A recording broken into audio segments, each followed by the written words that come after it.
Hasil Timnas Indonesia versus Filipina 0-1, skuad Garuda gagal ke semifinal. Timnas Indonesia secara mengejutkan terhenti pada fase grup B Piala AFF 2024. Hasil minor ini diketahui usai dikalahkan Filipina dengan skor 0-1 di Stadion Manahan, Sabtu, 21 Desember 2024, malam waktu Indonesia Barat. Tensi panas terjadi pada babak pertama laga Indonesia versus Filipina.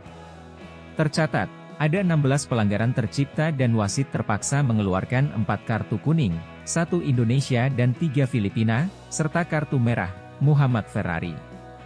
Pertandingan Indonesia versus Filipina di babak pertama berlangsung cukup sengit. Intensitas permainan yang tinggi membuat beberapa pelanggaran tak terhindarkan. Total, ada 16 pelanggaran yang terjadi selama interval pertama dengan 4 kartu kuning dan 1 kartu merah. Muhammad Ferrari menjadi sorotan setelah menyikut pemain Filipina di kotak penalti The Ascals. Wasit Koji Takasaki tanpa ragu-ragu mengeluarkan kartu merah langsung untuk Ferrari. Beruntung, Indonesia mampu menahan imbang tanpa gol di babak pertama. Mengacu pada statistik di babak pertama, Timnas Indonesia sebenarnya tampil cukup dominan di 10 menit terakhir. Secara keseluruhan, Rafael Struijk dan kawan-kawan mampu menciptakan 14 peluang dan 3 mengancam gawang Filipina.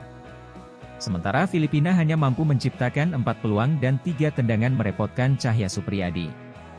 Di babak kedua, Shin Tae-yong melakukan perubahan dengan menarik keluar Rafael Struijk dan menggantikannya dengan Hoki Caraka. Masuknya Hoki Caraka membuat pola permainan Indonesia semakin berkembang.